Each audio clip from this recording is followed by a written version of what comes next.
Hello and welcome to week 8. It's our 8th colloquium of the Public Interest Technology series. And today we have a special guest. It's the second of 3 parts. Last fortnight, we heard from Dr. Michael Eldred from Cologne in Germany. Today, we're going to hear from G. Pascal Zachary, who's in California. And in the new year, we will likely hear from MG Michael. So we've got the philosopher 2 weeks ago, the historian today and journalist today, and the theologian next year, kicking off the year of public interest technology seminars. Now, we've had an amazing week, absolutely amazing. We had the Public Interest Technology Universities Network, where there was an open day. Dr. Robo Abbas and myself spent a great deal of time preparing seminars that predominantly came from faculty, students, and staff at Arizona State University from the School for the Future of Innovation in Society. We also had a 4-day straight panel, roughly between 12 and 14 hours a day for 4 days in a row. And that was the IEEE Symposium on Technology and Society for 2020. We had about 600 people involved in that, if not more. We had about 400 authors, 200 peer-reviewed papers and abstracts, and we also had an incredible list of panels. And we're all still probably recovering from that 4-day event. I do want to give a big shout out to Miss Cindy Dick and Miss Melissa Waite, our logistics and events personnel who made that conference just fly. We've received so much feedback that the conference has restored people's faith in conferences, that it has helped to propel forward what public interest technology means, and that the outcome, as well as being peer-reviewed papers and the assemblage of a community dedicated to public interest tech, it was really about the human spirit, inclusivity, generosity, and giving. People gave of their time. They decided they'd come on for one talk and ended up staying for 4 days.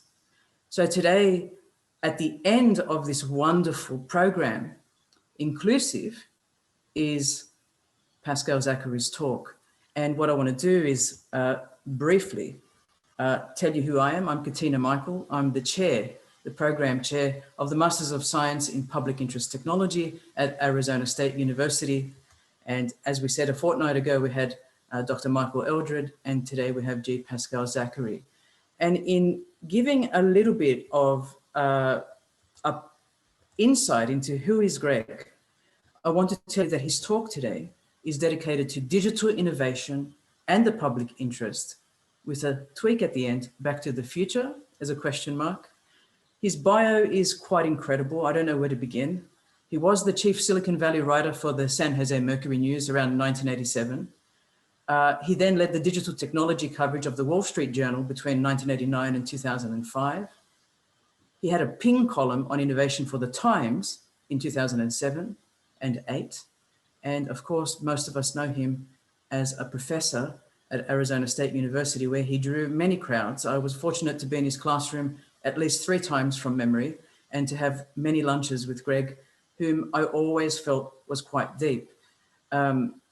He also taught at Stanford University. A lot of people don't know that, between 2007 and 2009, and the University of California at Berkeley between 94 and 97, 2001 and 2002, and he's guest lectured for so many of America's primary institutions. Perhaps I first heard about him through his great book, Endless Frontier, that has received hundreds, if not thousands, of citations since it was published in 1997. And he takes on sort of a historical but journalistic flair in that book. And I can't wait to hear more about that today, among the other things. I think you can catch some of Gregg's latest work in IEEE Spectrum. He's well known for his writing there on engineering, on cognitive enhancement, on invisible technology, on trouble with targets, making the web better, and so much more. So without embarrassing him perhaps anymore, I'm going to hand over to Gregg and say welcome. Welcome, Katina, and thank you very much for that generous introduction. I don't have much experience. 3 little bridge things to hold that in place. One of them fell in when I lifted the. If people want to go on mute, if they're not on mute, I'll just place them on mute. Thank you very much. Go ahead. Go ahead, Greg. Yeah, thanks for your gracious invitation, and I was very excited to be a small part of your PIT initiative, and also it's great to hear that the Tech and Society program went so well. I've prepared some comments without slides in the hopes of just getting to the heart of things more easily. So, I'm talking to you from my home a few miles north of Berkeley, and I've lived in California mostly since 1978. I want to achieve today, at this moment in time when, because of the pandemic and the profound yearning for a technological fix to our predicament, the digitalization or the digital mediation of everyday life, it's accelerating from an already robust level. And the topic of my talk, digital innovation and the public interest back to the future, I want to suggest that we already know collectively from our shared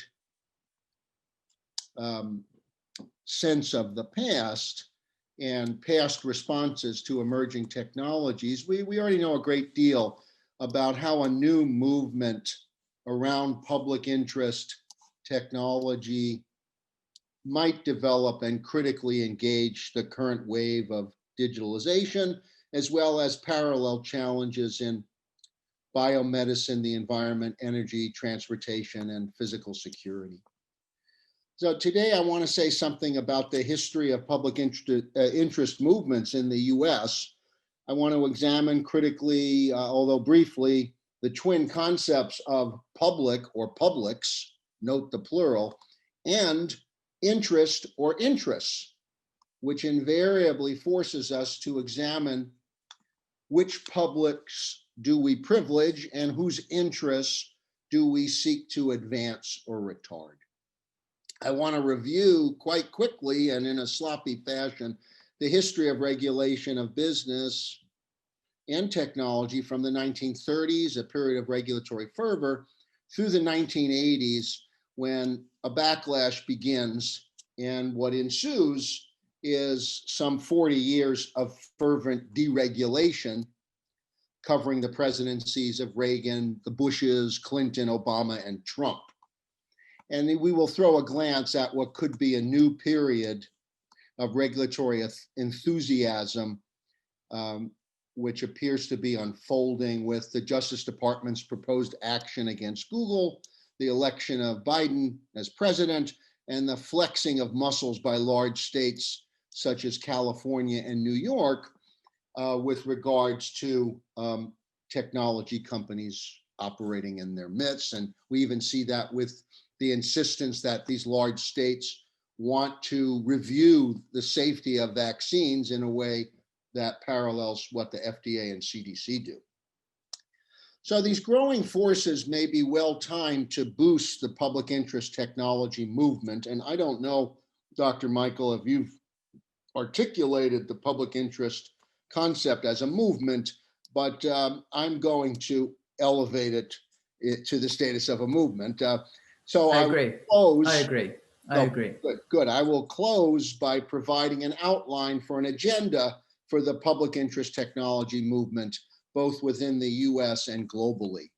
So my overall aim is to stimulate questions, to ignite discussion, and perhaps even some arguments, because American responses to technological change, while generally enthusiastic, now are routinely polarizing. And, we could do, of course, as Dr. Michael is doing, an entire course or series of courses on this subject. So naturally, I'm going to be, superficial in some sense. Let me present one final prefatory comment. My premise in thinking about the PIT agenda as a robust, sustainable, novel, and progressive framework for understanding policy and innovation and technological change is to remind myself as well as you that emerging technologies long have engaged all of us at the level of law, commerce, regulation, norms, culture, and even spirituality and religion. In America, who gains and benefits from emerging technologies has stimulated and sustained a robust movement of public interest law, service, and community for more than 100 years. Starting with the advent of radio around World War I and deepening with the spread of electrification in the 1920s and 30s, public interest law and regulation deeply shaped the character of these emerging innovations and electronics generally.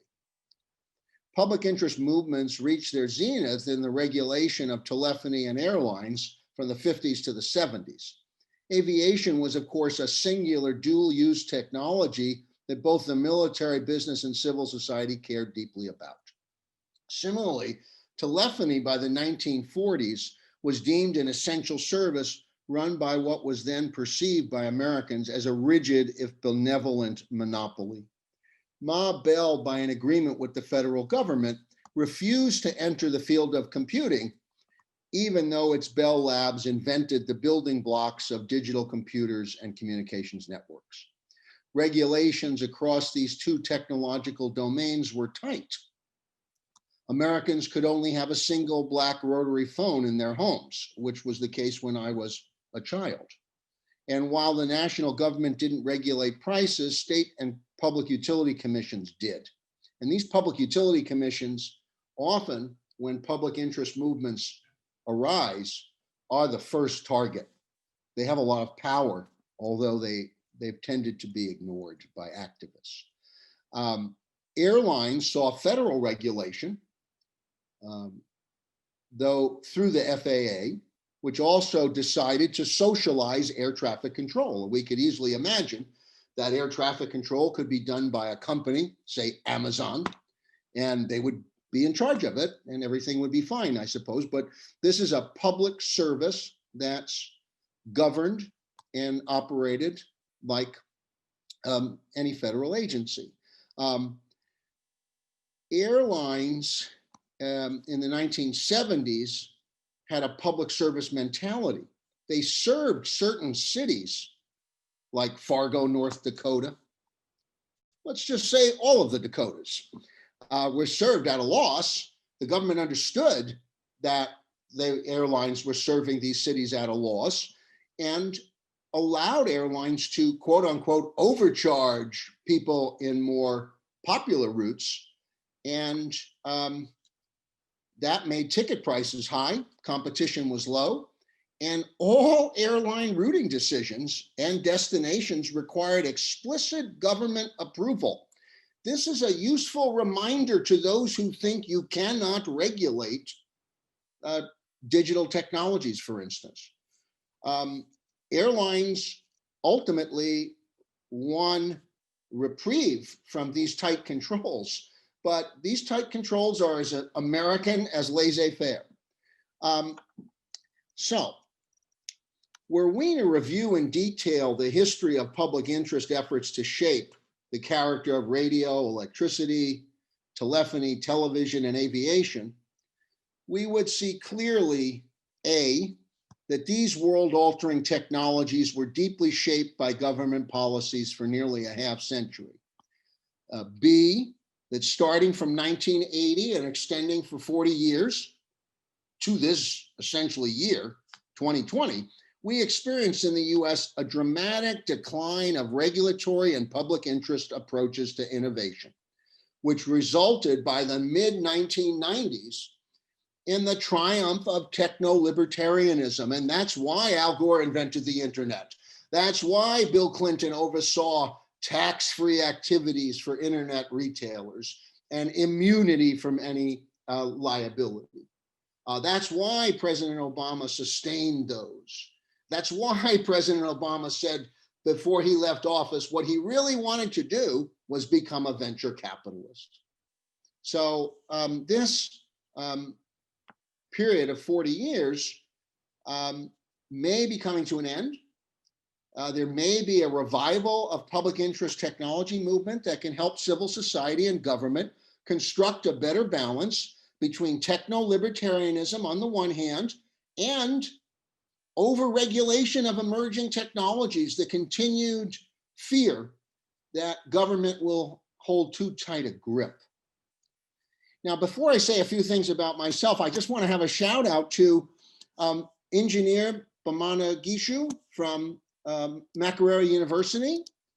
He and I have worked closely, and I'm very proud of the work he's doing on both a project called the African Cloud, the Ugandan Cloud, and also his work that's been honored by Google. And then I was surprised to see, with a very interesting and delightful hairstyle, my very own sister, who is in the audience. I was glad to see her because she lives in New York and I have not seen her for quite a while.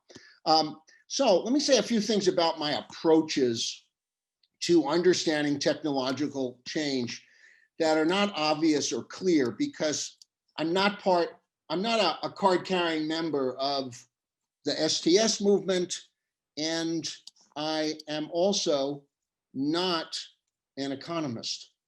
So I've done significant work in journalism, but my comments today chiefly reflect my engagement with historians and historical scholarship on engineering, science, and innovation.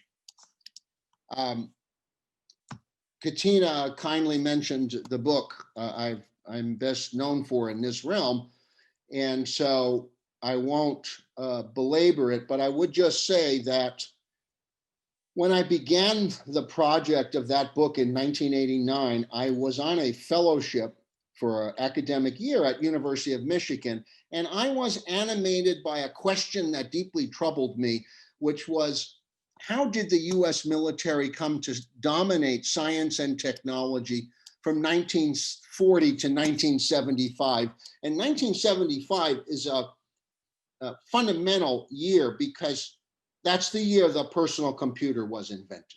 That's the year that Bill Gates gets called up by Paul Allen and told by Paul Allen, hey, buy this magazine, Popular Science or Popular Electronics, and we've got to build a personal computer. And then, of course, Steve Jobs also gets caught up in this. And, because I'm a storyteller as well as a scholar, I tried to answer this question through Bush's life, Vannevar Bush's life. And some of my comments about technological change, I think, are deeply conditioned by my understanding of World War II and the early Cold War. So Bush is best known as President Roosevelt's S&T advisor during World War II. And it's very notable today during this pandemic. President Trump picked a science advisor. He managed to find a Republican physicist from the middle of the country, but he's really played no role in this. And the science advisor to many presidents in the past was a central figure. Bush was also an operational manager. In the 1930s, he designed and built the most powerful computers in the world. They were called differential analyzers. And in the 1940s, he alone decided with President Roosevelt whether to proceed with an atomic bomb. He oversaw the work of Groves and Oppenheimer, the military and physicist leaders of the Manhattan Project, though he relied heavily on James Conant, then president of Harvard. And Bush and Conant wrote the first memos on the nature of atomic weapons. This is in the fall of 1944, and predicted that the US monopoly might only last 5 years. And after Roosevelt's death, Bush joined with other members of the interim committee to advise Truman to proceed and use the 2 bombs on Japan. The way I look at nuclear weapons history has a lot of influence on how I see things in other domains. Second, and this is not unrelated to me because nuclear weapons were from birth a global technology, I have significant international experience having worked in 25 countries, chiefly from 95 to 2010, and included a 3-year stint in Europe, 3 years with the Gates Foundation, where I worked chiefly on African affairs. And in 2001, I decided to devote a substantial period to issues in Africa. And I spent a great deal of time in Ghana and Uganda on computing, communications, agriculture, and higher education. So in the fall of 2010, having made about 50 research visits to Africa in the prior 10 years, I accepted a position at ASU in Tempe, and I sought to circle back to my earlier engagements with the history of technology, and particularly the present and future of digital innovation. And I met many gifted colleagues at ASU, and of course, including Dr. Michael. Two things I did at ASU that, again, I think, underscore the importance of the history of nuclear weapons to me and understanding emerging technologies. I taught for the first time, no one had ever taught a class at ASU on the history of nuclear weapons. I taught it for 3 classes with Dr. Sybil Francis, who was a historian of the Livermore Labs. And to this day, no human activity has received such a high share of funds, a high percentage of resources, as nuclear weapons did in the United States from 1940 to 1963. So we continue to have a lot of lessons we can learn from nuclear weapons, but interestingly, I don't see people trying to draw these lessons. The other end of the spectrum, kind of the kinder, gentler Gregg Zachary that emerged after a long period of suppression. I participated for about 5 or 6 years in a group at ASU led by Hava Samuelson, Gaiman Bennett, and the inimitable Ben Hurlbut, looking at the collision between religion, spirituality, and the culture and sociology of technological change. As part of our scholarship, I studied the past, present, and future of consciousness, and I emphasized what I call the race between the digital and the biomedical as approaches and pathways to expansion of cognition or mind expansion. And I taught a class for 5 years called The Quest for Enhanced Consciousness, from the Greeks to Google. And part of, I think, one of the challenges ahead is that human enhancement as a technological project requires some kind of public interest or public engagement, and it doesn't have any right now. Okay, so let's look at the term animating us today, because my one degree is actually in philosophy, and I can upset people unduly by questioning their use of terms and what do they mean. So let's do that with the term public interest, because it's a deceptively simple concept. And liberals often presume that the public interest is what liberals want, and antithetical to the public interest is what conservatives want.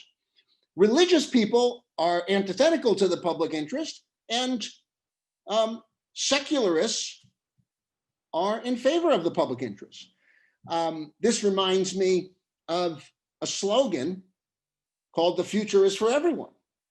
Well, I mean, similarly, public interest is a very democratic concept. And we often assume, we're going to first look at what's the public. We often assume there is a public, a unified entity of publicness. And yet, as long ago as 100 years ago, Walter Lippmann, a public intellectual and an important political writer, advanced a concept that is perhaps even more salient today of, quote, the phantom public. Well, I think we know who the phantom public is now. They are the people supporting Donald Trump, I suppose. But this is a fascinating analysis of the concept of public from Lippmann's elitist standpoint, he was essentially arguing that the public really doesn't show up, and we have to organize our representative democracy with that in mind.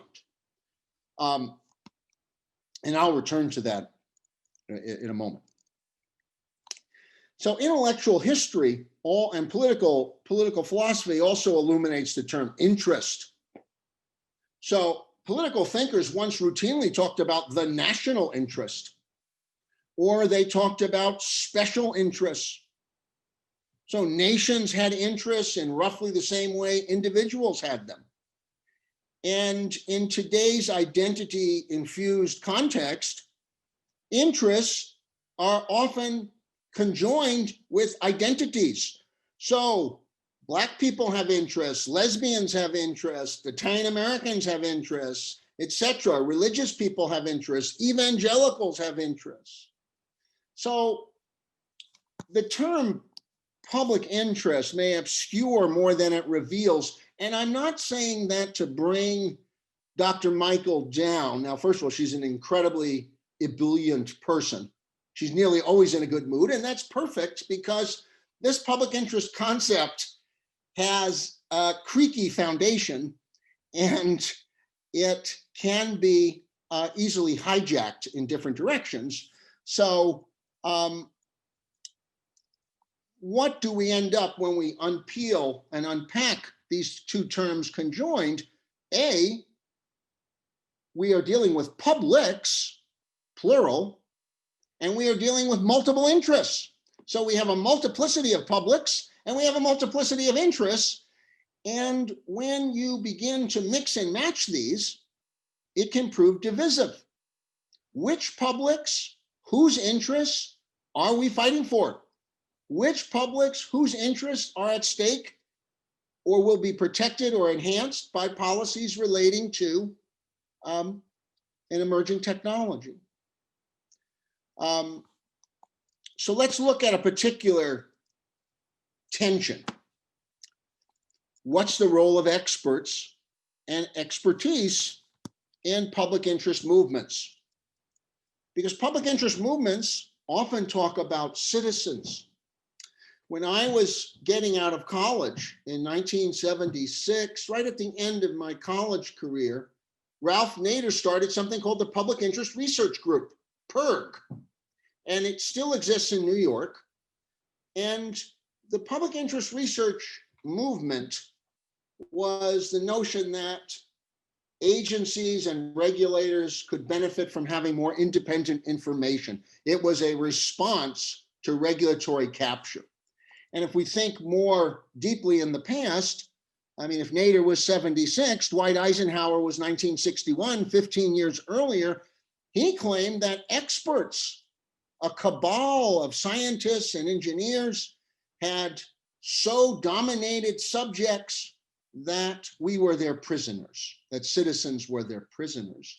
And I think that President Trump, without recognizing Eisenhower's progeny here, the roots of the anti-expertise movement, I mean, he's clearly anti-expertise. So this symmetry between public interest and expertise, it should not be presumed. It has to be one. It is true that many public interest movements have experts as part of them, but the public interest movement could also be anti-expert. And now back to the concept of publics, noting the plural, highlighting the plural. I'm not saying that publics are phantoms, but I'm saying that the public may be a phantom, that the country is too diverse and our interests are too different for there to be a single public. And we see this with polling. You know, we used to have a very robust polling industry that seemed to tell us how we were feeling. And now we have too much polarization and too many differences. So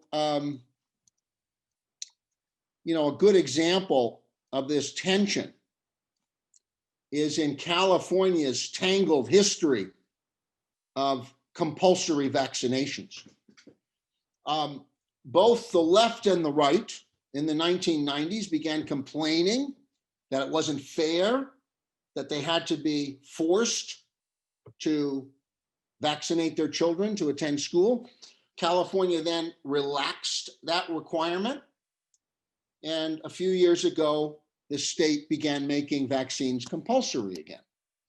We see something similar in the lawsuits, the many, many lawsuits against public health measures to constrain people's movement that are based in some kind of medical justification, where the courts are saying, and particularly my favorite justice, Samuel Alito, who I hope will see the light one day and simply resign. Perhaps after a lot of pot smoking, he might just say, you know what, I'm causing too much trouble for America and I will resign. But Alito says the greatest forms of tyranny since slavery have occurred during our pandemic.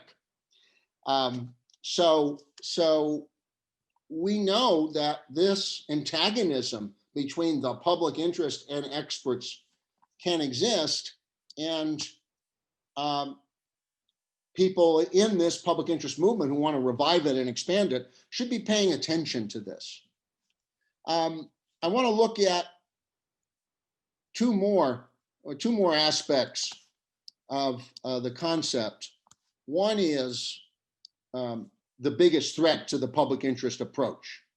It's regulatory capture, where private actors somehow gain control of the regulatory process and use the process to extend their power and to reduce the public's ability to influence that domain. Regulatory capture is prevalent. There's a long history of scholarship on it. And scholars and historians have often found that the largest players, meaning corporate players in many markets, welcome regulation, seek regulation, because they have the size and resources to comply with regulators and to influence regulators, while smaller rivals don't. One other point is about technology assessment. I know that a number of the ASU scholars that Katina has invited and that I know of worked at the Office of Technology Assessment, and would perhaps be sympathetic to public interest activity. But we should point out that technology assessment may inform and infuse with knowledge the public interest framework with expertise and an air of neutrality. But technology assessment is not a substitute for regulation and is often designed to deflect or prevent regulation in the public interest. Most technology assessment often concludes that private actors can make the necessary adaptations on their own and that these adaptations need not be imposed on them by a regulatory authority. I'm not questioning the veracity of this or throwing it out for questioning. I'm more just saying I don't see technology assessment as in any way a natural bedfellow with public interest. In fact, I can see it at odds. In fact, the Office of Technology Assessment was created in the face of opposition from regulatory agencies that said, we're doing that. That's what we do at the FCC. That's what we do at the FDA. We don't need another agency to come in and assess to undermine our authority to regulate.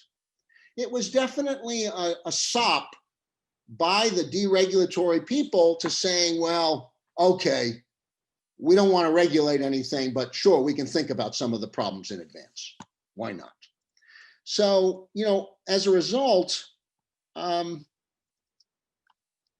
uncomfortable with discussions about quote unquote governing technologies, or the notion that private actors or even technological systems as engineered artifacts themselves legislate, quote unquote, legislate in the manner of lawmakers. Dr. Hurlbut, who's a dear friend and a brilliant young person, and his mentor, Sheila Jasanoff, use this language a lot, but I prefer to talk more neutrally and strictly accurately about efforts to manage emerging and mature technologies and technological systems. In any case, whatever language we choose, encountering emerging technologies requires a deep understanding of the logics of these technologies so that we can figure out, will they scale? I mean, a couple of years ago, I had colleagues that went bananas, literally bananas, over driverless cars. We had Arizona was going to be, you know, the ground zero of driverless cars. Where are those driverless cars now? You know, what scales? And then how do markets or government funding sustain these emerging technologies? For me, managing these emerging technologies requires an understanding of the common good from the outset rather than the other way around.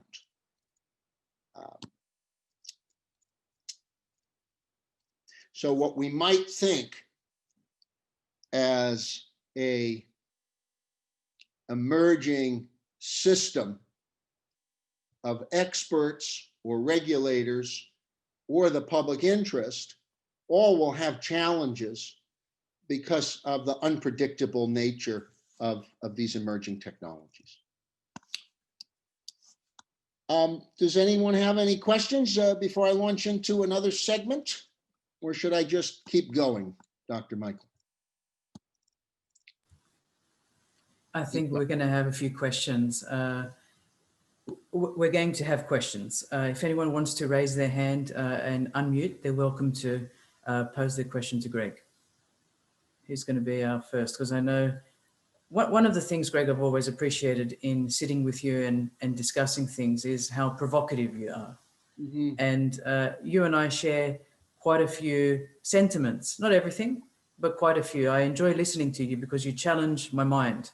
And I think today's seminar just shows we're not here to just wave the flag public interest technology without being critical and evaluating the term. And I think you raise many pertinent questions. We've got a response from your friend, the engineer from Africa. Go ahead, sir. Yeah, thank you. Thank you so much, Gregg, for this exciting talk. I'm very glad to listen in. I've stayed up late to listen. I'm enjoying it. It's past midnight here. So I just want to, follow up on your, well elaborated distinction between public interest and expertise movement. I just wanted to share your thoughts.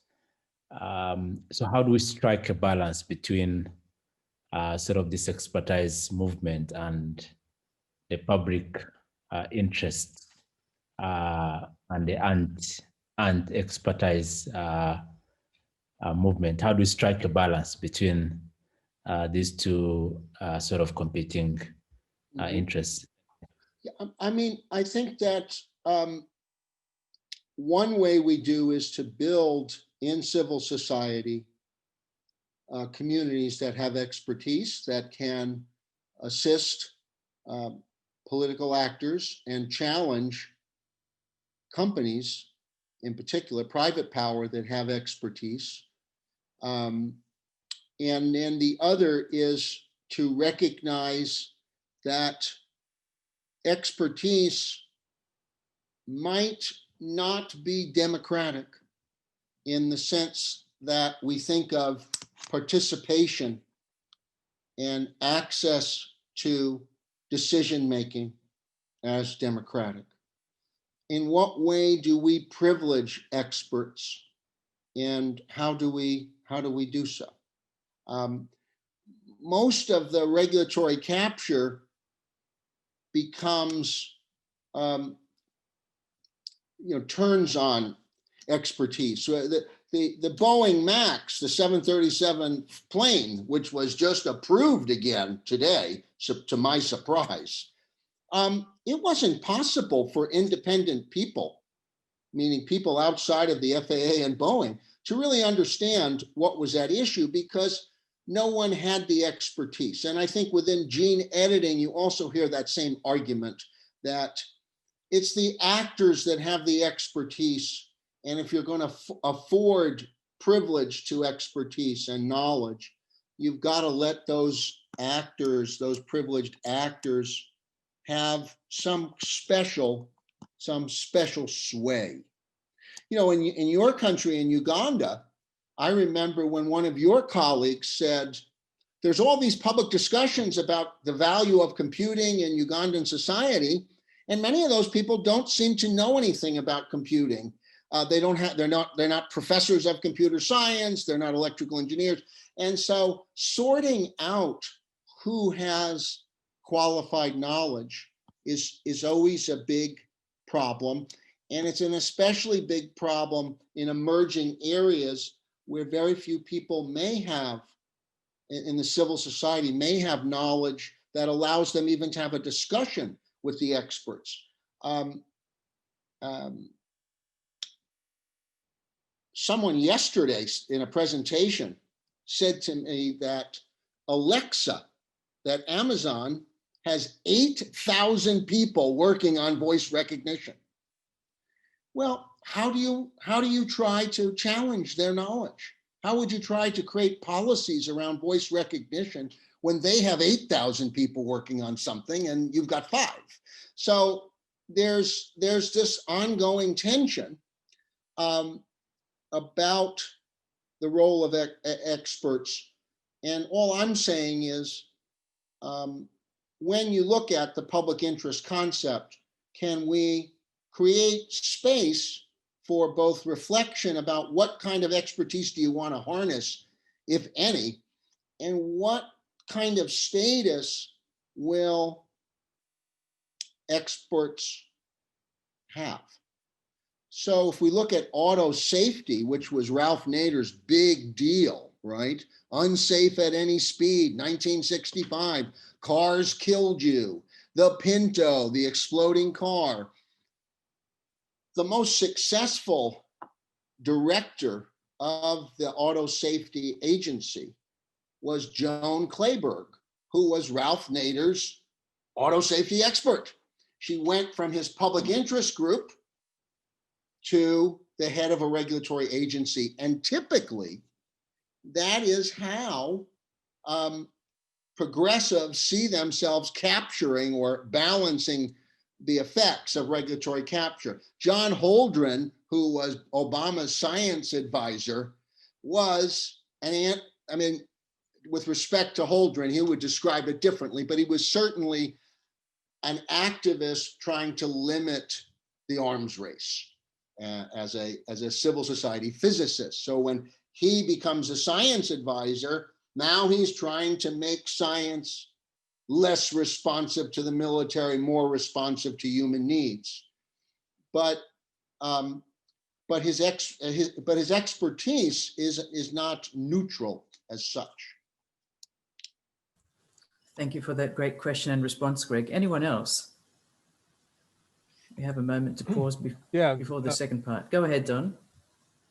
Greg, let's bring it into the present where Jack Dorsey. Don should not be allowed to ask questions. He asks very, very good ones. This is that's exactly what you want. No, not from you, Don. No, go ahead. So Jack Dorsey and Mr. Zuckerberg were just in Washington being grilled. Right. We just had a difficult election, and those two guys probably had more to say about what Americans saw on their computers and in social media than anybody.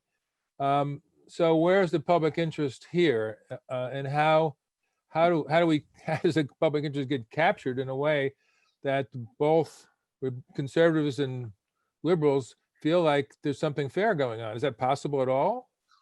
Well, in further comments, I'm going to address that, because no question that social media and the internet we might just say, coincidentally arise after the end of the Cold War, right? Soon after the collapse of the Soviet Union. And then second, in an era of deregulation fervor, and they were given extraordinary immunity and exemptions from ordinary business liability and ordinary obligations. Mm. So the first thing that must be done is we must restore balance so that a public interest movement even has tools with which to challenge these two companies. Let's just say if we focused on them. So you are old enough, and I won't say how old you are, Don, but I know how old you are. And you're Just a bit older than you. And we are both old enough to remember the fairness doctrine. We are both old enough to remember when saying something like Heil Hitler on a radio station would probably have immediately led to your arrest, no less your censorship. So we grew up in an era where technologies of communication were controlled. There was a set of obligations that, again, might have, in retrospect, be seen as weak or spurious or, whatever, but compare that to none. Compare that to having no obligations except those you give to yourself. That must end. And I think Europe has done a very good job. The EU has done a good job. And I think the template is the right to be forgotten, which you and I, of course, also are experiencing. We are forgotten. But the right to be forgotten means that not exactly, but that's all right. That's a different story. That's true. So we have only goodwill right now in the US to convince a social media provider or an internet, a Google, to withdraw material that's incorrect or certainly hurtful. And that we have a few areas of law, obviously, around children, around specific sexual acts, things like that. But in the main, these companies we can only plead with them to do certain things. That must stop. We must no longer be pleading with them. We must impose a set of laws that compel them to monitor their content. Now, of course, we already have the FCC, but the FCC, because of the Obama administration, because of the Clinton-Gore administration, said we don't want any part of this. This is not part of our responsibilities. And then different federal laws exempted them. But that would be one first step to try to create a set of standards that would have either the force of law or they would be promoted by civil society in some kind of effective way. One thing I'll do now, Katina, is talk a little bit about 100 years ago, radio was the hot technology. And if you want to learn more about the emergence of radio in America, please see Inventing American Broadcasting, 1899 to 1922, by the incomparable Susan J. Douglas, a wonderful scholar. We just marked, although it went unmarked, on November 2nd, the 100th anniversary of the first commercial radio broadcast, which happened in Pittsburgh, November 2nd, 1920. And the broadcast was around the presidential election which Warren Harding won. Government exerted a lot of influence over radio from the get-go. One thing government insisted is not obvious Government insisted that the government owns the airways because there was a belief, physically true, that frequencies were limited and there needed to be a way, like a kind of traffic cop, so people stayed out of each other's way. And then the military wanted a set of frequencies. And this gets imposed as a condition of licensing, that you didn't own the frequencies, you owned your radio station, but the ability to broadcast was a license from the government. And people just have no clue about this, because I'll see many fervent First Amendment absolutists like Dan Gilmore and Jeff Jarvis and others, Clay Shirky, act as if government control over electronic or electrical communication is something out of the Soviet Union. It was done in the United States. These airwaves meant that every commercial radio station, had to provide news on the hour. And when that was removed in the 80s, 90s, these pillars were gradually eliminated by the Reagan administration, and then into the 90s, news vanished. The fairness doctrine, which meant that if someone came on, like Donald Trump, on their airwaves and said a bunch of things that were lies, you had a legal obligation to bring on a counter viewpoint, and you had a limited time to do it. You might label it as a response, but they had to get a response. And government, as inefficient as it is, as overburdened with rules as it is, managed to figure out how to do this. And no one complained about the fairness doctrine as such, but it was thrown out the window.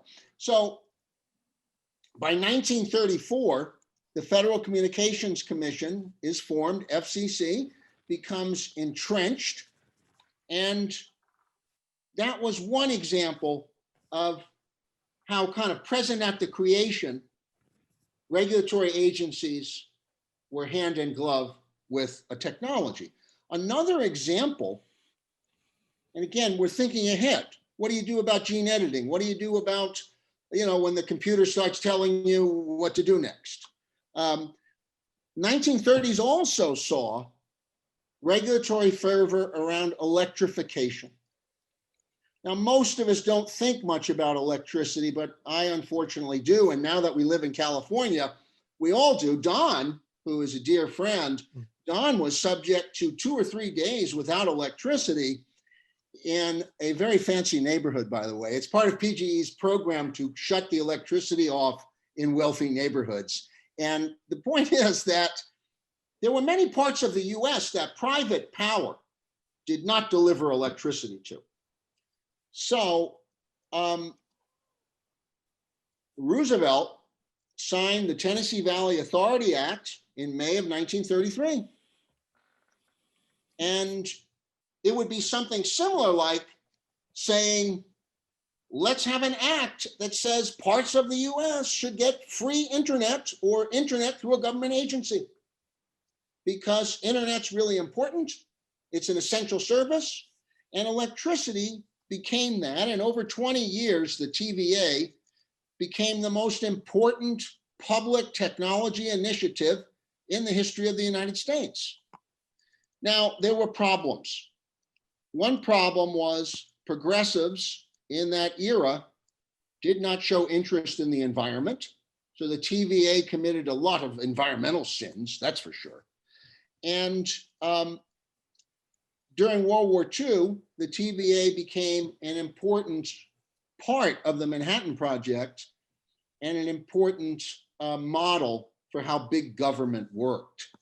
And the model we would think of as outdated. So if we fast forward to the 70s, we have this great era of the 30s, launching regulatory agencies that are directly managing emerging technologies. By the 70s, there was much more concern about the environment, obviously the quality of water and air. So the Environmental Protection Agency has begun, and a whole new domain of science-based research and analysis emerges through the EPA.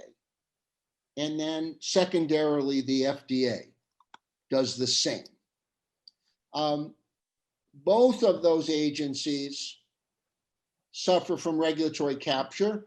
We first saw this in the Reagan presidency, when Reagan put in charge of the EPA and the Department of Interior people that were hostile to these regulatory aims. And we also saw in the 80s airline deregulation, which coupled with the PATCO strike, when Reagan fired all the air traffic controllers in one swoop, the combination of deregulating the airlines and firing the air traffic controllers and replacing them created, of course, a lot of controversy and strain, but it unleashed enormous productivity and innovation in the airline business. That new approach, which was seen as a Republican program of the 80s, by the 90s is embraced by Bill Clinton. Of course, what we remember most is the financial deregulation. The Glass-Steagall Act that required investment banks and deposit-taking banks to be separate were allowed to commingle. And this leads to this big financial crisis of 10 years ago. But under Obama, we continue to see requests to regulate technology companies in particular go ignored. The only thing that did happen was Amazon had to start paying taxes. Online retailers had to start paying sales taxes. This was an enormous inequity, and the absurdity of it with malls going out of business and, was too much. But that was the only thing. And then this ideology gets entrenched that all government can do, and by the way, most people in the technology assessment movement are committed to this, is all government can do is provide enabling technologies. And they are trying to create a hospitable atmosphere for American companies to succeed. What we've seen now is, a powerful bipartisan agreement that we've got to impose obligations on big tech in particular. But these movements are handicapped by a lack of tools, which you're referring to, Don, when Dorsey and Zuckerberg give testimony, they can just be embarrassed or shamed, or maybe Dorsey's more liberal and Zuckerberg is more contradictory or hypocritical. They're handicapped by a lack of policy tools and legal tools, and they're impoverished by the imagination of what's possible. Let's take TikTok, for instance. Are Americans going to be happier if Apple's owned by the Japanese, if the Germans own Google, if the Chinese own Facebook? Would that make Americans happier? Because that's what big tech's going to tell you, by the way. Big tech's going to tell you that if you handicap us too much, you may just be the customer of a Chinese company. Would you like that better? So this is a tricky situation. And these reform movements that I consider public interest technology to be part of, they're handicapped by a perverse and often unacknowledged belief in technological determinism, that tech advances always involve trade-offs, and those trade-offs do harm people, and these harms have to somehow be absorbed, and those harmed have to be compensated. The collateral damage of Russian manipulation of elections through Facebook, we absorbed, and we tried to remedy without applying any mandates to Facebook. And another example would be the political control of the FDA or the CDC. That's just collateral damage. And NIH, you know, the National Institutes of Health at $40 billion, you would think would be the #1 target for a public interest technology movement. And yet we don't hear a word about it. Nobody wants to tackle that. This is an agency disconnected from healthcare delivery and has no formal role in fighting COVID, not even a formal role in developing vaccines. This was Operation Warp Speed, does not involve NIH at all. So that's an area that could be fuel or nourish the public interest movement. Getting back to the legislation, if we were in the 1970s and Facebook would have to propose that it planned to live stream events. They would propose that to a regulator, and the regulator would say, what happens if someone live streams a murder or a crime? And then Facebook would say, well, we don't think that'll happen very much. And then one of their executives, we know for sure, a direct report of Zuckerberg, told Zuckerberg in a meeting that, hey, that's the cost, that's the collateral damage of the benefits of freedom. So if 20, 30 people are murdered online, what the heck?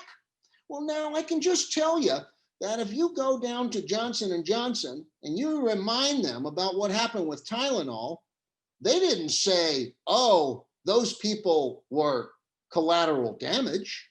No, they faced giant lawsuits. The family, the Sadler family, or maybe I'm not pronouncing it right, but the OxyContin family, they didn't just get to say, well, tough noogies, some people died. Oh no, they've been wiped out except for the billions that they squirreled out of the country. So we've got to just provide normal tort law to these big tech companies in the first place, or we need some kind of prior review of clearly controversial features like live streaming, which still is not ended, by the way. It's only monitored by Facebook. As we know, because Katina's from Australia and she pays a lot of attention to New Zealand, we know what happened in New Zealand. Well, I can tell you, they're not functioning on our laws anymore. I mean, I don't know what Facebook's done, but nobody's ever going to live stream a mass murder in New Zealand again. Not if their prime minister has anything to do with it. It's appalling, it's wrong, it must stop now. You just must end these things. And you must do it through legislation. Or you must create a regulatory framework that reviews certain actions in advance. And so the public interest approach has to expand horizons and be more imaginative about ways of thinking, because whole new frameworks need to exist for public interest approach to be robust.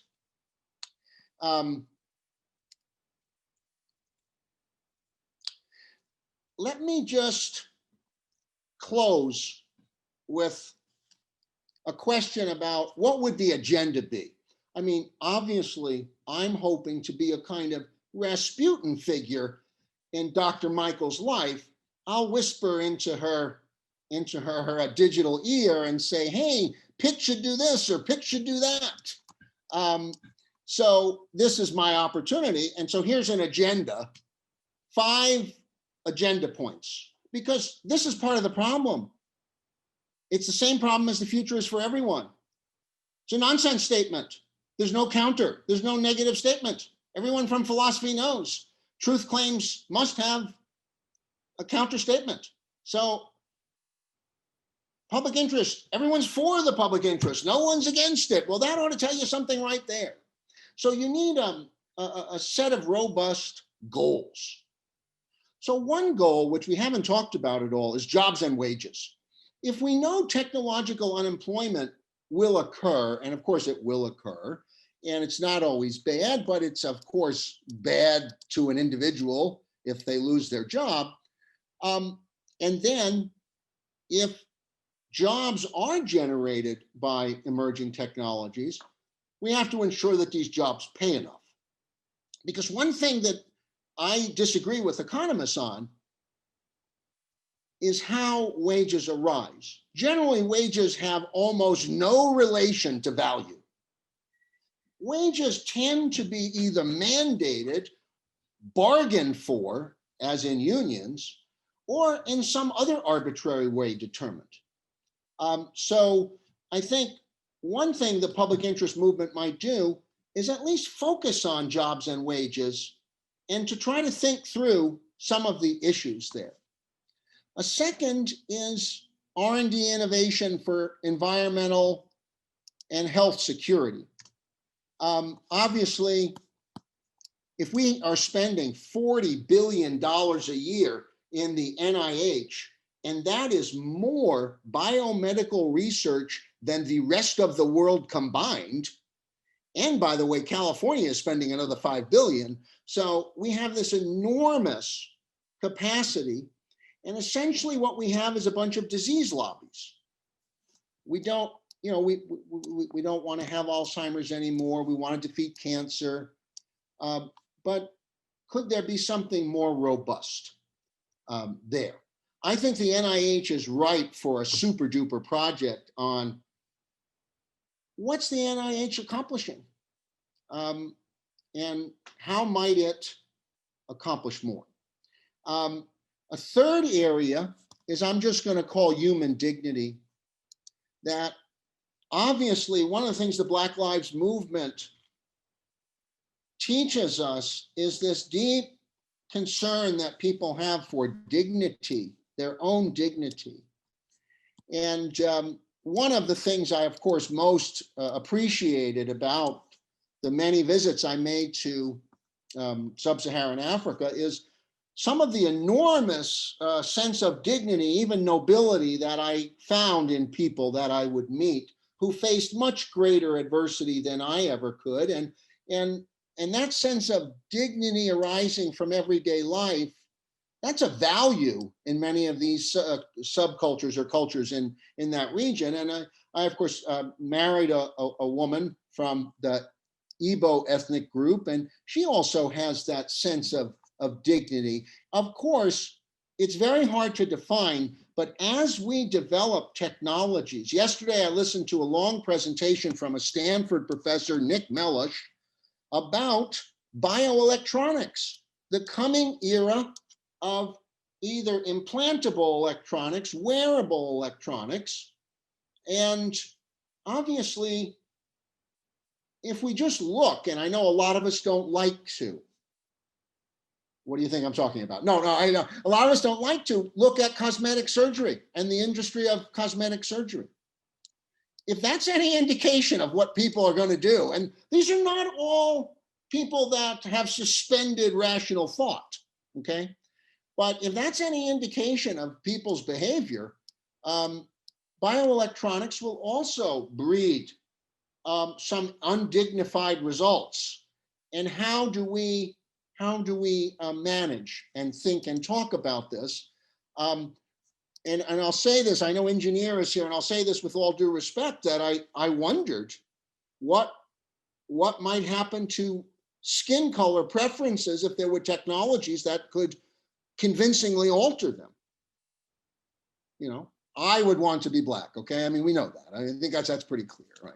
But the point is, Human dignity is not generally viewed as part of the public interest movement, but because a lot of spiritual claims, a lot of human enhancement movement co-evolving with emerging technologies, I think that that would be an exciting one, and especially exciting for students. Fourth would be civil society and private corporate power. Everyone that looks at the subjects are disappointed about how antitrust law would be applied to big tech. Tim Wu, who worked for Obama and who's written a number of books, one called The Master Switch, which really is just a rehash of telecom policy history. But Tim Wu would like to see Google forced to sell off the browser. I mean, I suppose you could force Apple to divest of its watch line. We could think of a number of things. Certainly, if we don't eliminate Facebook from the planet, we could at least force Facebook to divest WhatsApp, which is a very, very powerful product line, and Instagram. Maybe those were unfortunate. But civil society has to find new ways to address corporate power in these emerging technologies area. And then finally, as a subset of that, civil society and private corporate power, there needs to be a robust program of policy reforms, legislation, and empowerment of regulatory agencies that exist with regards to the digital industries.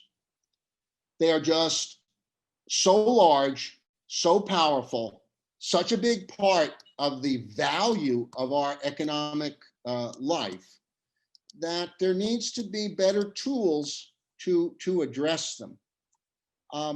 They may not be tools that antitrust is comfortable with, because obviously antitrust was created when there were stable markets and the view that companies would carve up stable markets and behave in predatory ways or anti-competitive ways. That isn't quite, that's often not the situation we face. So, and just quickly in closing, if the broader domain of Pitt includes answering the question of how emerging technologies serve the rest of us, we are on firmer ground. In this sense, Pitt is a classic response of well-meaning pro-market forces. And in the case of big tech, the public interest movement could be a middle ground between government overreach, compelling actors to do things that might be unhelpful to them and to society, and the status quo, which none of us are happy with, that the digital companies just do whatever they want. It's just a free-for-all. They get to do whatever they want.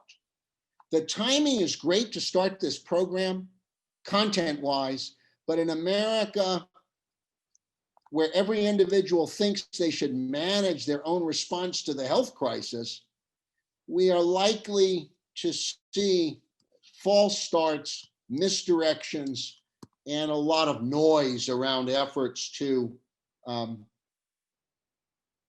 rein in big tech. And some of this noise, by the way, comes from First Amendment absolutists, where nearly all liberals. I mean, as much as I like the ACLU, very clearly there are a number of members on the board of the ACLU that think what goes on at Facebook must stop. And it's not a question of asking Facebook to stop it. It's not a question of just, is this Republicans? No, it's both sides. And how can public interest approaches nurture, manage, sustain, balance innovation for human thriving? I think there's a lot of emphasis on technical and tactics, procedures and processes, but what are the aims? What are we looking for? Rather than say what the STS people and what a lot of conservatives say is, let's see what arises in the market. Let's see what civil society wants. No, I think these are the questions are too difficult to expect the answers to come out the back end. We've got to make some decisions up front about what we want. And I think the public interest movement can help.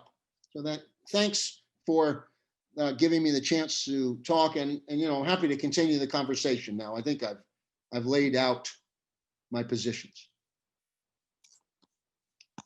And you've done so really specifically, eloquently, forcedly, I might say, questioning certain things, which I'm glad you have, Greg. That always helps in a discussion. And you've triggered ideas in me already, things that we've already talked about in the group. I want to share one screen, which is,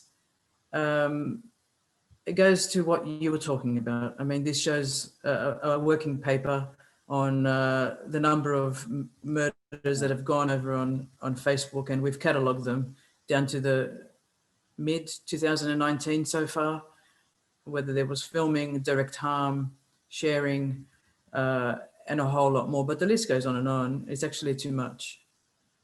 And at one point, wanting to work with one of the co-authors, collaborate, she basically said to me, can't do this. And so while we're talking about lives and numbers of lives that have been filmed, it's a life is a huge, huge thing.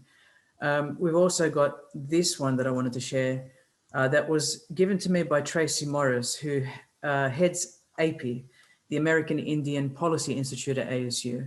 Tracy is a wonderful advocate for access to the internet. And you mentioned a number of areas that have started to be incorporated in the innovation design process. And you can see here, this is really an American Indian sort of more robust view of design and what's relevant in innovation in the context of individuals from this background. And so you mentioned spirituality many times, and I totally agree with you. While we can embrace the value set and the spirituality, well, you could ask 10 people, what do you believe in? And they'll give you 10 different answers. How does that unify us in some way? But somebody mentioned in a previous podcast I was just on an hour ago about culture and the importance of culture. We were looking at digital services for youth online, and culture played a part. An 18-year-old, a 15-year-old, a 5-year-old, a 2-year-old, depending on the cultural setting, may be able to access different kinds of content. But then this big chunk here, sustainability, this big chunk of community, the environment, economics, of course, socioeconomics, and so forth. But I just wanted to share that as That's something that has come up. But also, and you're going to give me a moment, I've just lost the graphic that I wanted to share. Maurizio Meyer from the design school has been throwing up some wonderful diagrams. And this one is one that I latched on with Dr. Robert Abbas online, and we had a meeting with Maurizio. And then I used it as an intervention in my own classroom. I'll get to that in one moment. I may have just passed it in the list here, but it really beautifully looked at the design process from the very beginning. And so you said something quite amazing. After the fact is sort of too late. We've got to get better at designing, right? You've got to get better at embedding. So if I share my screen here and get to this diagram, I want us just to pause for a second and have a look at this. So what type of society are we designing, he says. And if we look at sort of the colonial model, it was like for the masses, right? Industrial revolution. If we design for inclusion, communities come together sort of in a one world for everyone.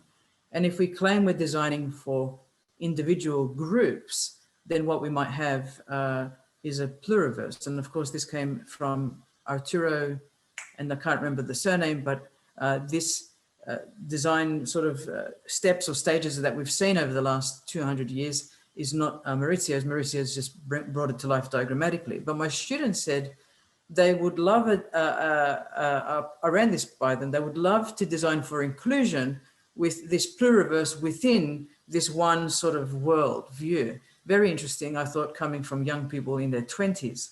But the other thing I was told this week is that even if we say we're building for communities, for example, the Aboriginal community in Australia, we've made an assumption that all Aboriginal people in Australia believe the same thing, which is completely incorrect.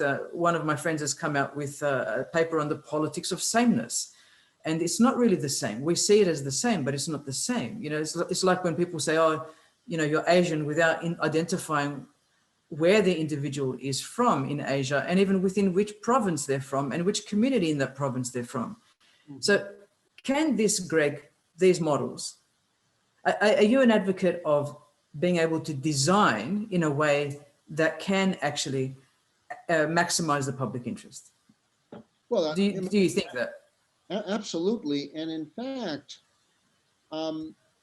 that generative side was part of the remit of the muscular state and the regulatory apparatus. I mean, TVA was viewed as a spear or arrow.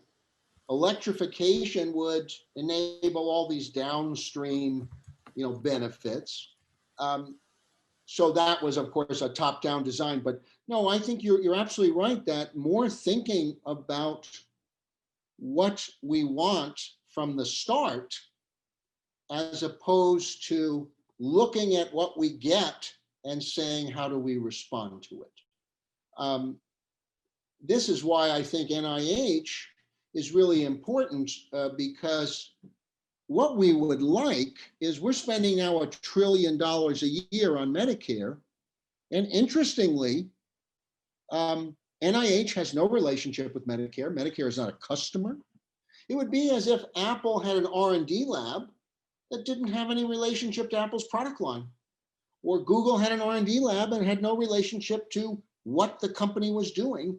So when we look at, well, we know from study after study that out of that $1 trillion, 300 billion is fraud, 300 billion is wasted through the misdiagnosis. So it's a special kind of waste.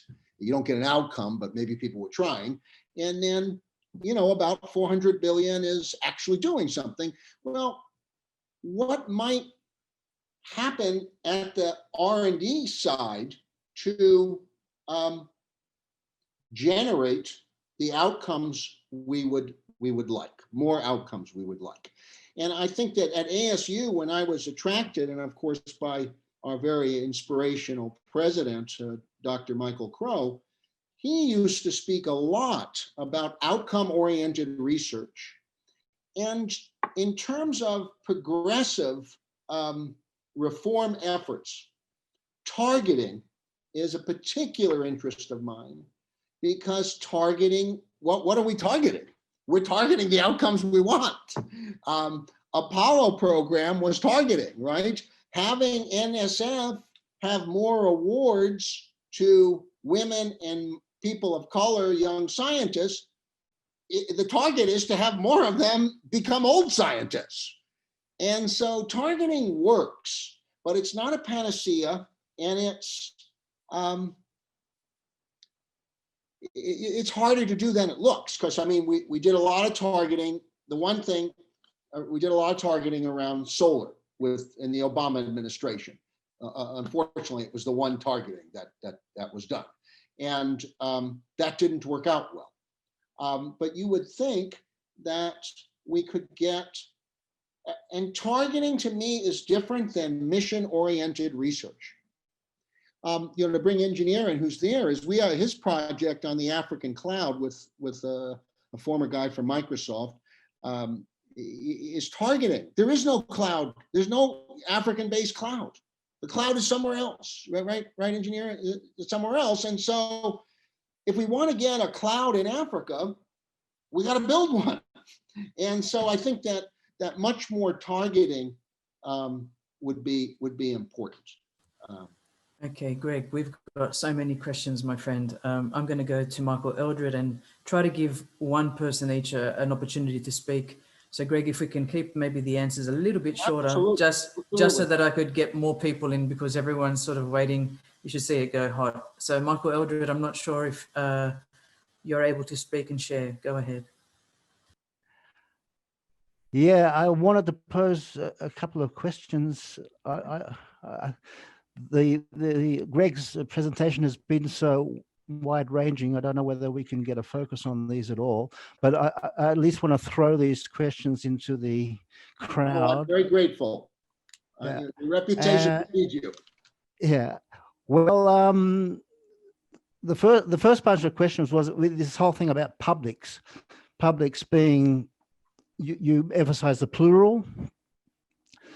And so I understand that publics are various bunches of subjects endowed with consciousness. These consciousnesses are then individual, and these subjects strive for something or other in their lives, their values, and they strive for income.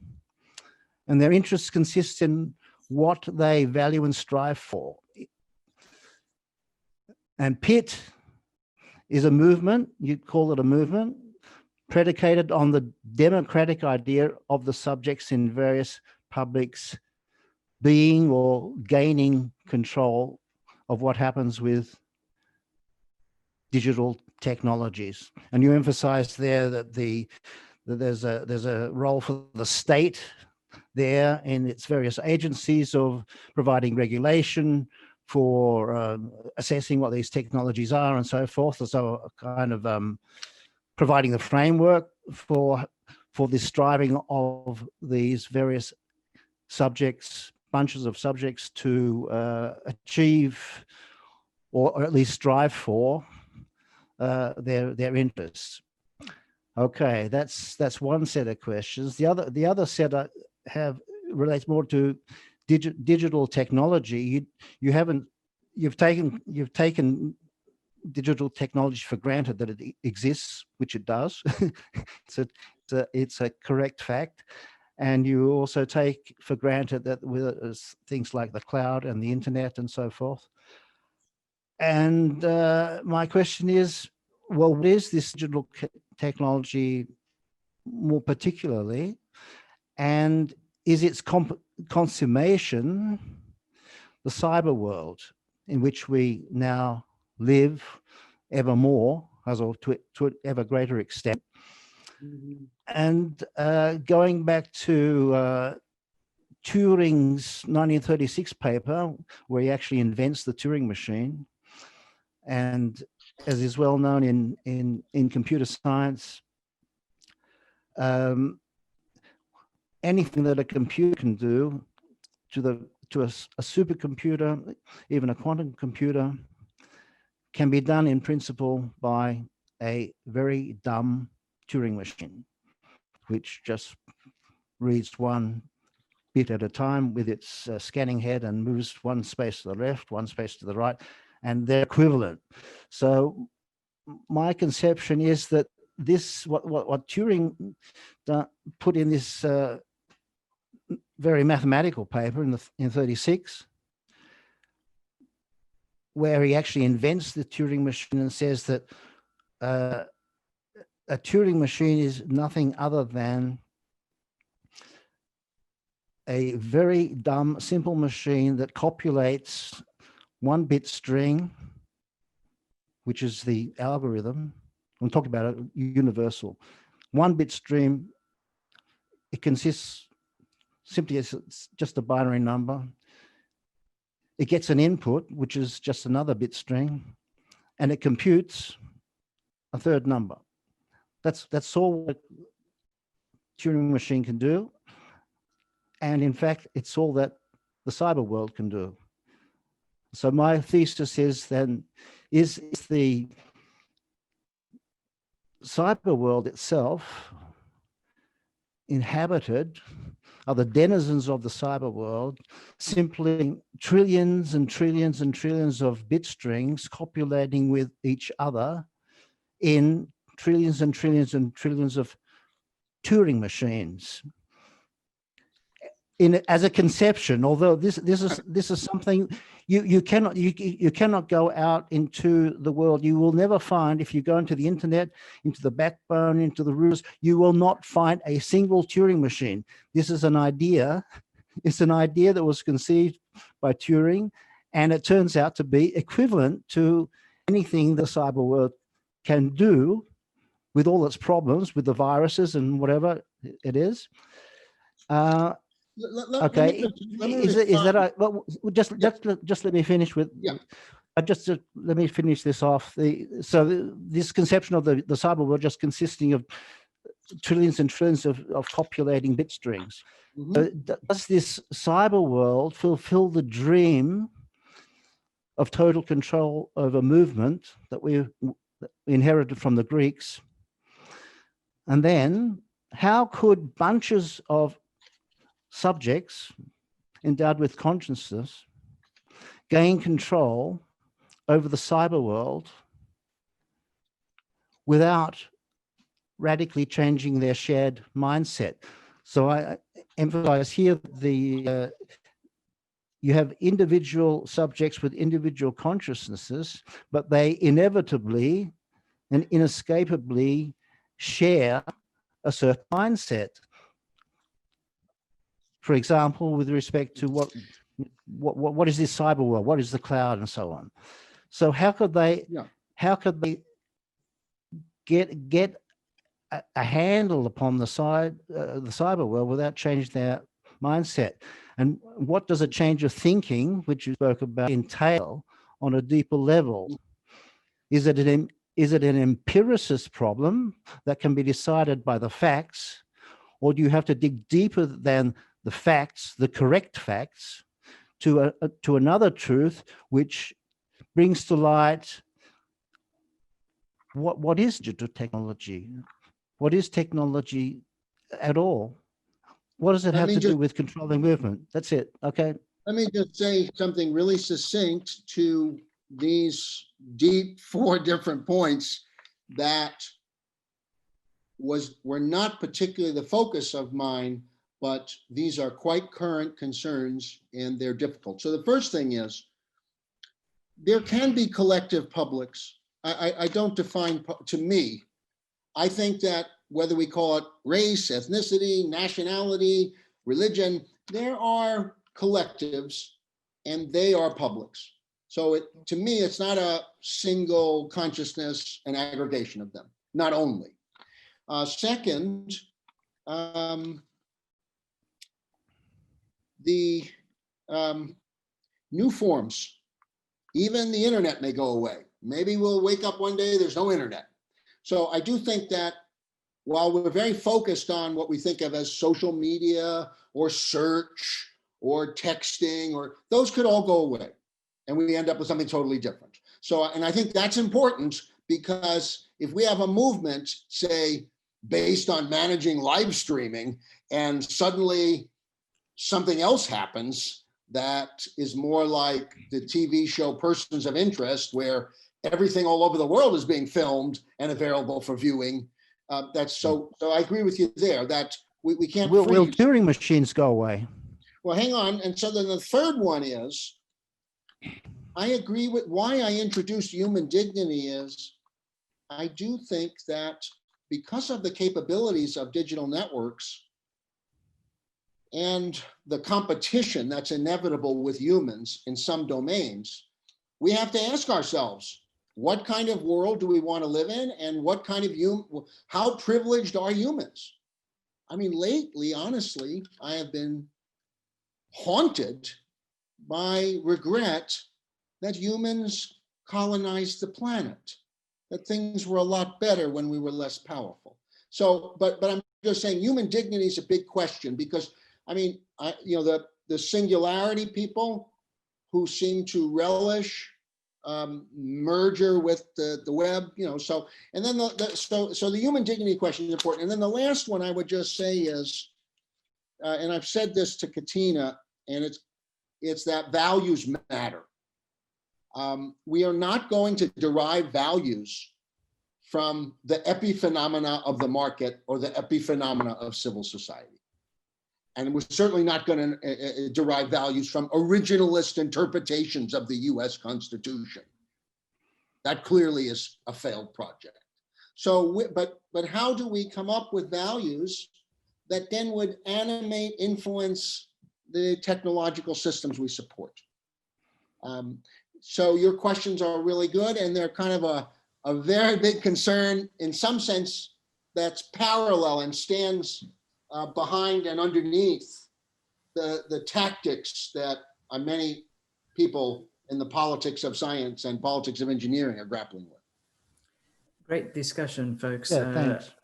Great discussion. Great discussion. Deep. We had one person comment, Greg, that they love the human dignity perspective, that values matter, and said that sounds familiar. I think we spent the week talking about that last week, but also, Well, Michael, your question's very pertinent as always, piercing to the heart of the issues here. I want us to go to Jason Sargent, and I don't know, Jason, if you're available to speak, but you had something you wanted to show. It was a link. Are you able to unmute? Is that a good time, or you're marking? Where are you? Yes. I'm here. G'day, Greg from Melbourne, down under. Okay. I sent a link through, but it was about the elders, elders.org, which Nelson Mandela set up. And then I was looking in the background of Kat there with the movie poster. And I think in her house somewhere, there's the Sound of Music poster or something like that. There's probably a DVD up on the shelf, Katina, I'm sure. So my sort of question around experts, it got me thinking, how do we solve a problem like Maria? But Maria for us is the experts. So what if we had these more statesman-like panel to sort of fall back? And that's what I was hoping the US would give us. I thought, I don't live in America, but I thought somebody like a statesman would come in over the top and say, enough is enough of this rubbish. Mm-hmm. And so with the experts, having the technical people go in the field are experts. But if you had this sort of emeritus people of trust that you could fall back on, maybe that's one way that we could get more oversight, I guess, in the public interest technology. And then the other one was just Jim Fruchterman, who you may know from California and Benetech. And he has a black mark and he just writes on his arms right across, technology should serve all of humanity. And that's sort of his mantra. But really it was just about to get your thoughts on this idea of how about we have an elders or emeritus elders, right, to help us out here to be that devil and the advocate on both sides, so stuff like that. I'm very, very drawn to that idea. I put it in, the Platonic philosopher kings, and basically the way World War II was run, that there were these wise men. So what America, the United States, is struggling with is pluralism versus expertise. So every governor has his opinion about the pandemic. Every county had a presidential election. We got 3,000 of them. So we are way on the extreme end of pluralism. And it seems like for us to look at the philosopher kings, the elders, the wise people, and I don't think the diversity problem is the showstopper.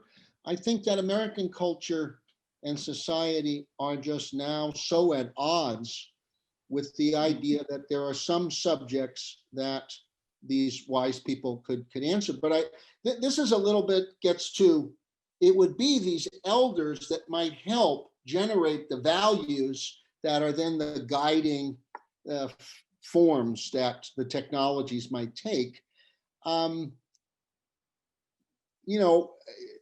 We had a consensus during different periods. I mean, there was a consensus in the West that Hitler was bad. I mean, there was a consensus in the West that the Soviet system was too flawed, whatever benefits it delivered. We don't seem, in the United States, it's shocking. We don't seem to have a consensus now over wearing a mask. I mean, I don't want to go too far off the deep end, as Katina knows I'm capable of, but it would be as if half of the American men decided they would go without any clothes on from the waist down because no one's going to abridge their freedom. It would be as if suddenly there was a movement of Americans who said, I'm not stopping at stop signs. That's some bullshit conspiracy. Stop signs aren't any good. They're slowing me down. I mean, that's the level this is on. So we're so far. Now, the good news is the pluralism may get so corrosive, it may get so costly that we decide to, all pull together and maybe, try this. Obviously, the elders, the wise people would on their face have to be a diverse ethno-racial gender group. But even if we stipulate that, there's so much resistance now to having people in advance say, this is desirable for our technologies.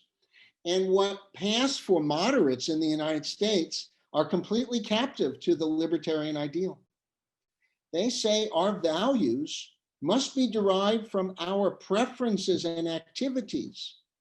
But this takes us back to I'm not a big fan of the Sony CEO, Morita, but Steve Jobs said the same thing. You don't know what you want. You didn't know you wanted an Apple Watch. You didn't know you wanted an iPod. We gave it to you and you liked it. This is, to me, a long way from the Nietzschean herd or the idea that most people are just sheep. No, I think that we have a tension between what we know we want and what we don't know we need or should want. And we're doing very poorly at adjudicating this. And technologies are at the heart of this. The most divisive issue in American politics, and it drove Trump's support, is anti-abortion. And abortion's a technology. It's a neo-Luddite movement on the right. Oh, you have a technology that can assist you in achieving your life goals, but I'm a group of people that say you can't use it. So I have always looked at the anti-abortion movement as an anti-technology movement. And so many of the vaccines, these anti-technology movements, they're just building on the abortion movement. And I think that unfortunately the abortion rights people have seen abortion as a right that is for women and benefits women. But it's really about the kinds of technologies that we would have. But remember that we had a campaign in 2012 where two Republican candidates, one was Rick Santorum, said they refused to get amniocentesis. That they wouldn't even do, and both had developmentally handicapped children, both the candidates. The other was Michelle Bachmann, who thankfully we don't hear from anymore. But the point is that we have in the United States deep resistance to emerging technologies that we might think of as assisting human dignity. So very hard situation. And you're from Australia, you said Melbourne? Yeah, that's right. So we went through 120 something days of wearing masks and lockdown, and we're out the other side at the moment, which is good, and the sun's out, and so it's very good. Just to quickly finish off, I was at the SIT conference the last couple of days, and I think it has restored my faith. And I think there are a lot of young people coming through, Greg, who are going to stand up and say, look, we've had enough of this. It's time we said something. And so there were a lot of good young people there. So it was good to see.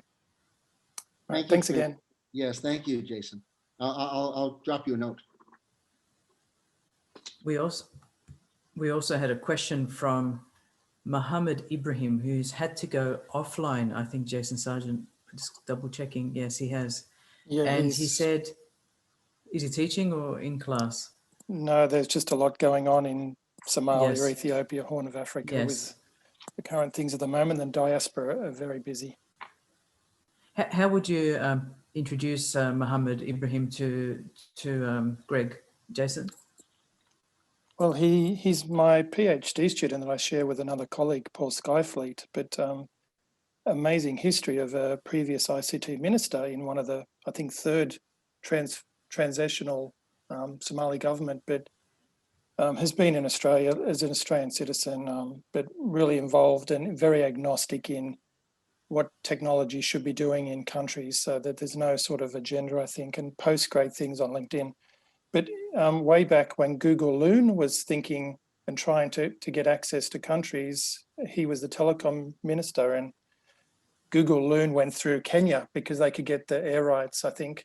And so they've started again, and Mohammed was just asking about who would give permission for a company like Google or Alphabet, you know, to be able to send their balloons across around the world in those different stratospheres and the wind patterns.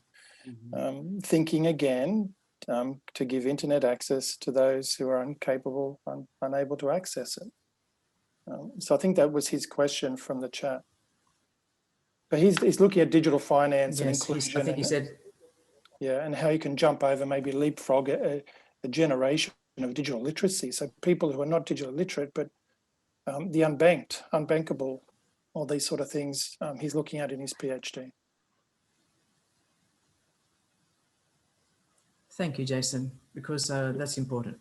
And one quick comment to that, Jason, it's simply that part of the paradoxes and contradictions we're facing is in a failed state like Somalia that has 3 regions that function somewhat autonomously, sometimes a multinational corporation offers a set of solutions that the state can't. And Google has been especially good at engaging African scientists and civil society people in ways that, say, the UN agencies don't have the talent or the resources to do, perhaps. Yeah, and I would agree. And I think Mohammed will reach out to you, Greg, because he's already been speaking one-on-one to the Google Loon team. That's just how he operates, reaches straight Sure. out. Yeah, I can put him in touch with some other Yeah. people. too. Okay, But that'd be great. And I'd like to, I'll get from Katina the emails of everybody. So Yeah. I can. All right. Thanks again. Yeah, you're welcome. Greg, we have a wonderful student here from SFIS who's our first enrollee in the Public Interest Technology Program. That's Ms. Toby Shore. She has a question. Okay. Hello, thank you so much for the talk so far. It has been very thought-provoking. Okay, thanks for your patience. Oh, please. I could spend another 2 hours listening to the conversation. So my question is, you may be pleased to know that the sort of inaugural class, like the actual session that we sat in at the beginning of this program, really explored and dove into those ideas of who are publics, what is interests. It was something that we read and talked and really struggled deeply with. That's great. Yeah, not that we came up with some great solution. I mean, I would share it if I did. Just to be reflective about it. Absolutely. For sure. And so I really noticed the point at which you said that it was sort of to the side, but this idea that a regulatory framework might review certain things in advance. And this was a lot of what we were focusing on in the class is how do you build into design, into development, into innovation, public interest? Because once it's already established, it's harder to correct.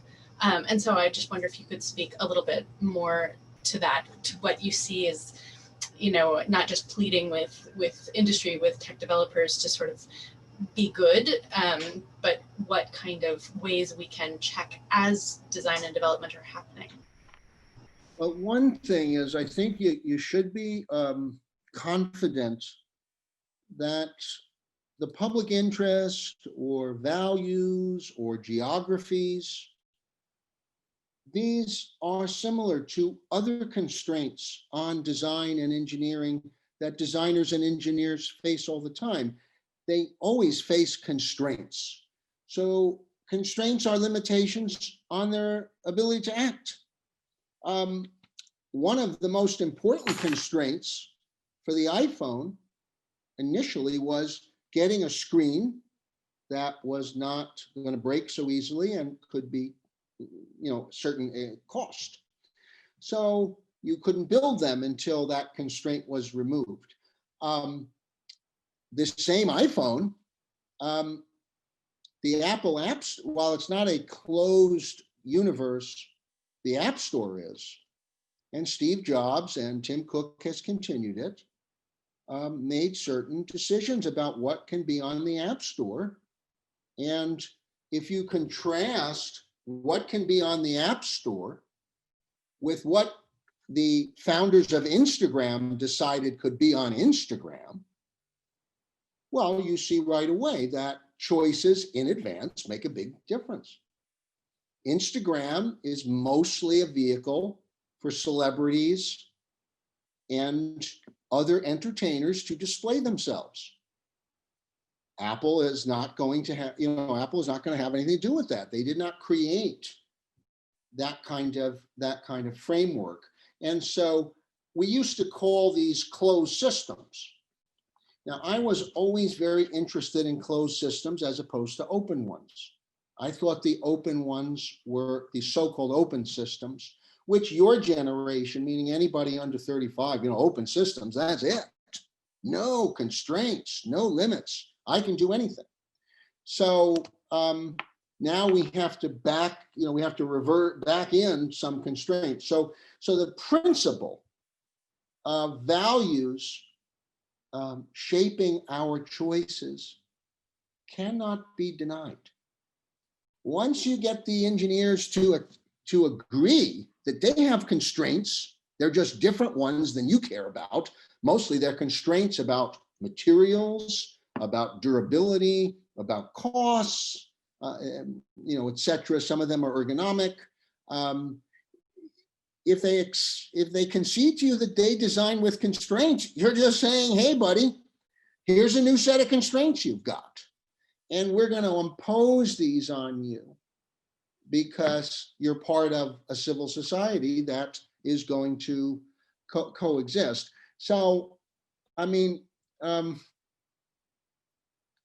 the debate over above ground testing was a really good example of nuclear weapons designers were exploding hydrogen bombs in the Pacific Ocean. I mean, one of the things that one of the reasons that this always interests me to talk about is many young Americans believe that we have been trying to protect the environment for a long time. And in fact, we did not. So once we impose the constraint of forcing nuclear weapons to be tested underground, interestingly, we did not lose our ability to improve them, which was one of the original arguments that, well, we won't be able to test enough. We don't even know if we can contain these tests, et cetera. So sometimes again, and everyone at Livermore Labs will tell you, oh, they love underground nuclear explosions. They just love them because they're underground. You're not blowing up an island. You're not harming people. And so it gave them more freedom. So, constraints can sometimes generate more innovation. So I do think that making a robust case for the principle that you can impose constraints is the start. And then deciding what constraints people are willing to accept, is harder.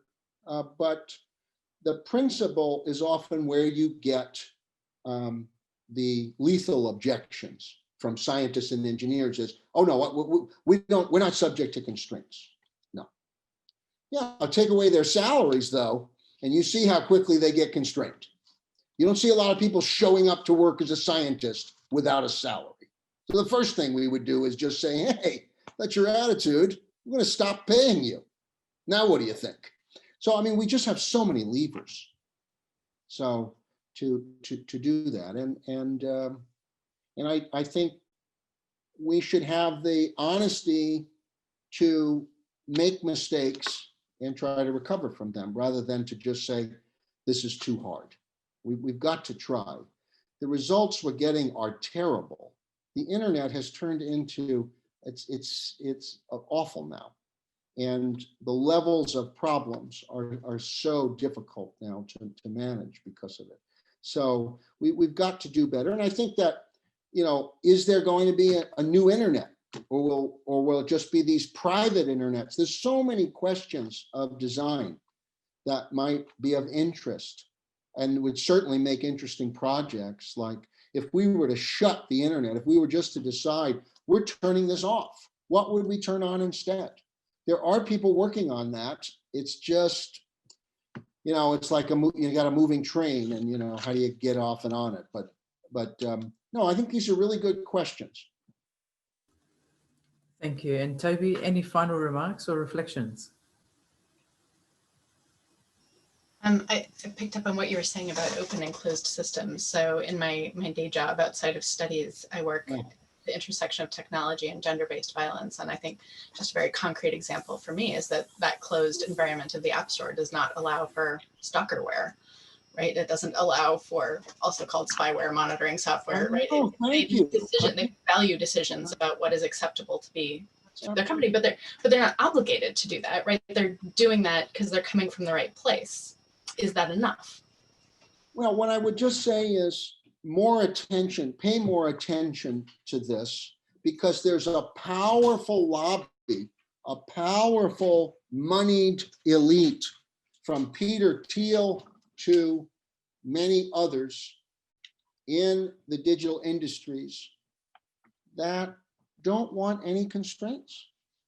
And Steve Jobs is no longer with us. So you've lost a powerful voice for that. But no, those are great examples about violence against women, and do technologies enable them, and how would you take that away? Absolutely.